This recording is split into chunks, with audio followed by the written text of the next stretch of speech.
Pues ya me quedó muy poco para explicar, simplemente comentaré que cuando está circulando la corriente eléctrica, se crea un campo magnético perpendicular al alambre en todo punto del espacio a su alrededor. A eso se le llama regla 2 de la mano derecha, como lo comentaron en el video. Y como también ya lo vimos, el pulgar estará señalando la dirección de la corriente, mientras que los dedos van a señalar las líneas de fuerza magnética. Además, el módulo del campo en un punto es inversamente proporcional, recuerden lo que esto significa, a la distancia r del punto al alambre y directamente proporcional a la corriente. A esto es a lo que se le conoce como ley de Ampère.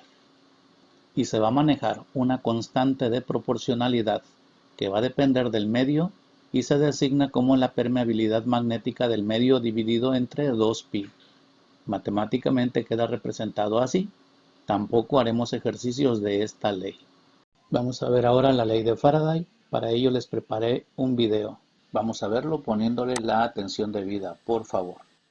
A principios de la década de 1830, Michael Faraday, en Inglaterra, y Joseph Henry, en los Estados Unidos, descubrieron independientemente que la variación temporal del flujo del campo magnético que atraviesa la superficie limitada por una espira conductora induce en esta espira una corriente eléctrica.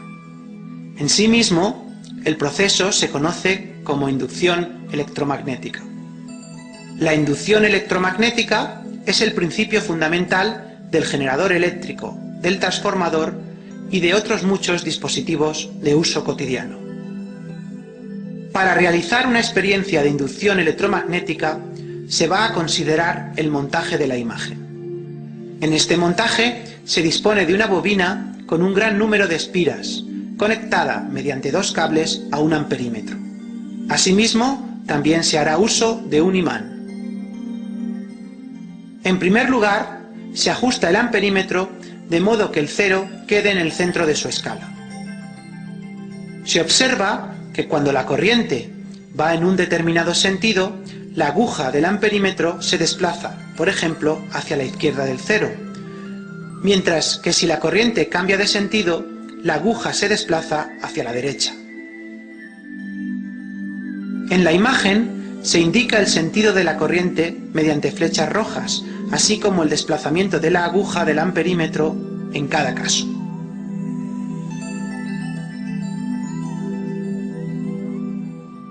Veamos cómo es posible generar una fuerza electromotriz inducida y por tanto una corriente inducida. Cogemos el imán y lo acercamos y alejamos de la bobina, introduciéndolo y sacándolo de esta.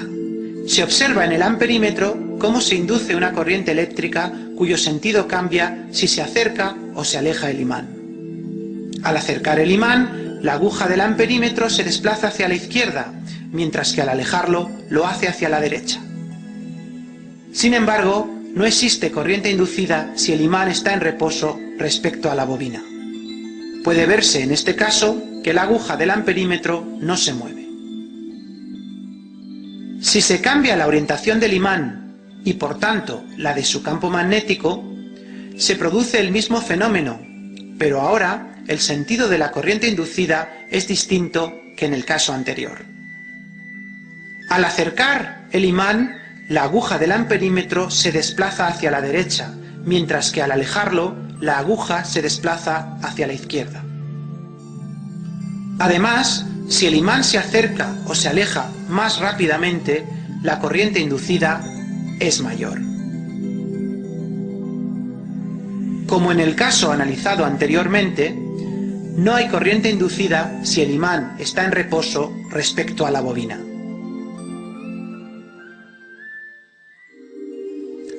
Por último, vamos a ver cómo también se genera corriente inducida cuando el imán está en reposo y se mueve la bobina respecto al imán, alejándola o acercándola.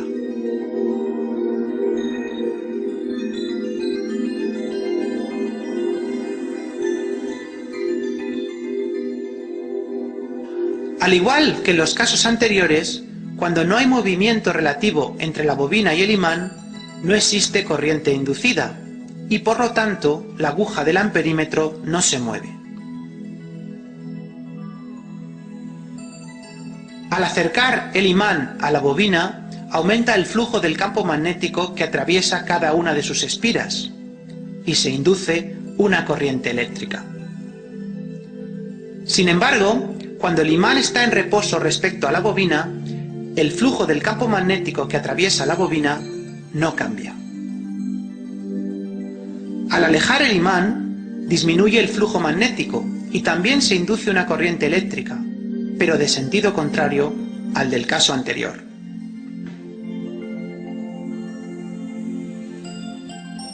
La presencia de estas corrientes inducidas en la bobina implica la existencia de una fuerza electromotriz inducida, la cual está presente durante el tiempo en el que el flujo del campo magnético está variando.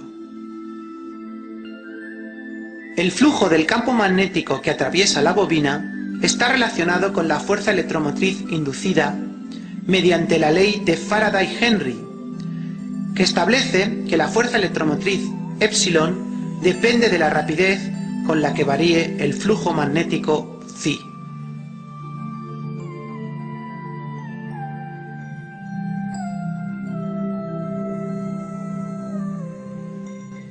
Faraday descubrió un fenómeno conocido con el nombre de inducción electromagnética, aunque ya comentamos que también lo hizo a la misma vez Joseph Henry. Ahí está Don Faraday de joven y aquí está su dispositivo. ¿Y cómo es que está funcionando? Aquí lo dice, tenía una bobina que era de alambre de cobre enrollado y conectado a un bombillo, a una lámpara o a un foco, como le quieran decir. De este lado tenía un imán, lo hacía girar y al hacerlo provocaba electricidad en la bobina. Con ello hacía que el bombillo encendiera. A eso se le llama inducción electromagnética. Estaba produciendo electricidad a partir del magnetismo. Con este aparato inventó entonces el primer motor eléctrico, base de la mayoría de los aparatos que utilizamos actualmente. Y aquí tenemos un circuito más complejo.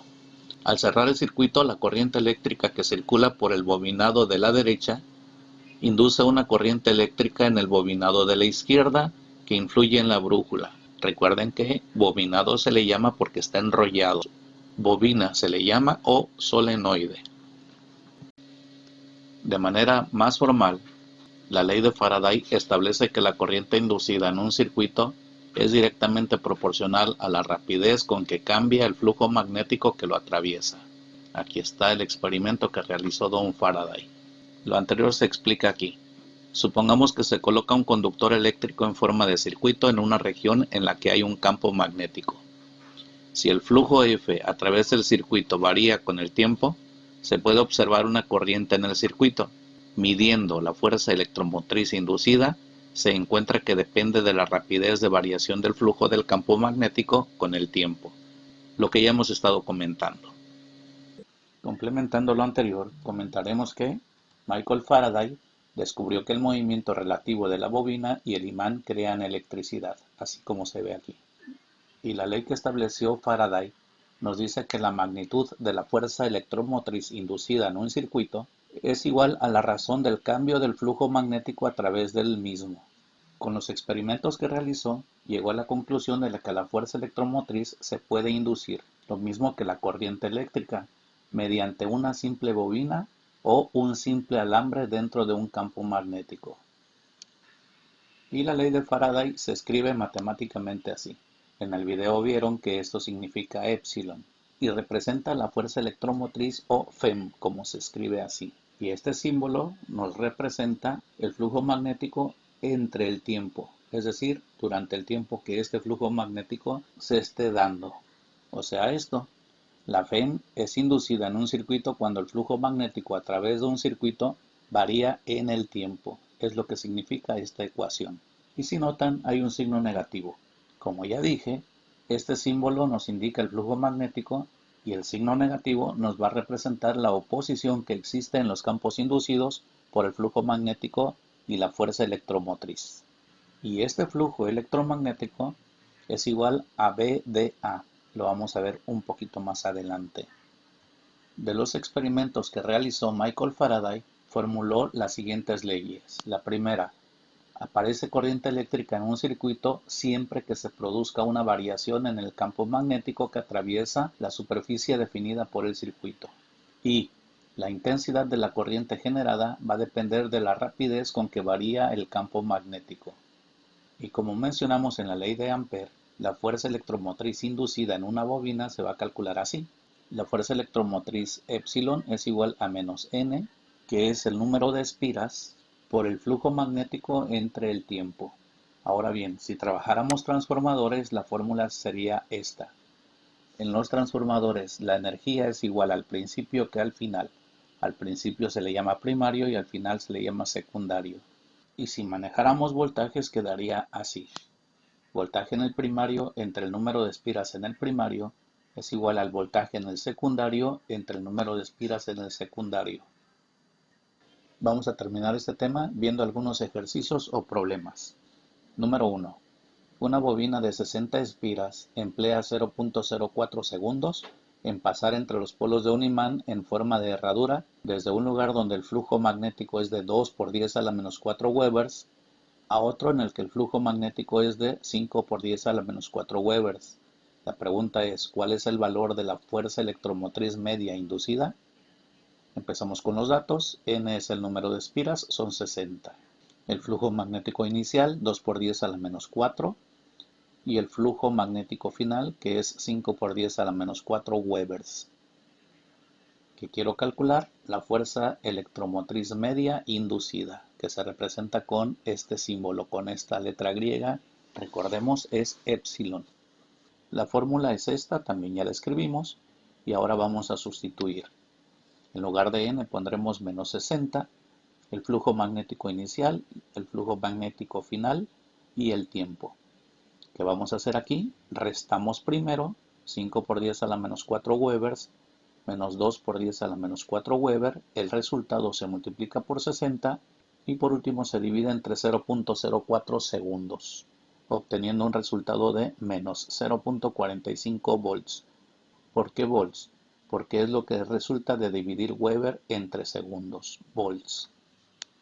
Ejercicio 2. Un conductor rectilíneo de 10 centímetros de longitud se mueve perpendicularmente a un campo de inducción magnética igual a 0.4 teslas, con una velocidad de 3 metros por segundo.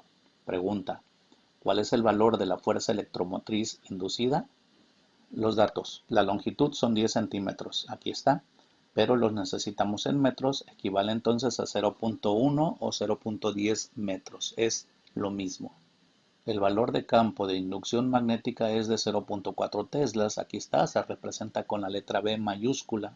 Y por último la velocidad, me dicen que la velocidad a la que se mueve el conductor rectilíneo es de 3 metros por segundo. Y como me piden calcular la FEM, entonces lo vamos a utilizar el símbolo epsilon. Por los datos que tenemos no podemos utilizar esta fórmula, vamos a utilizar esta otra. Aquí lo único que tenemos que hacer es multiplicar los tres valores.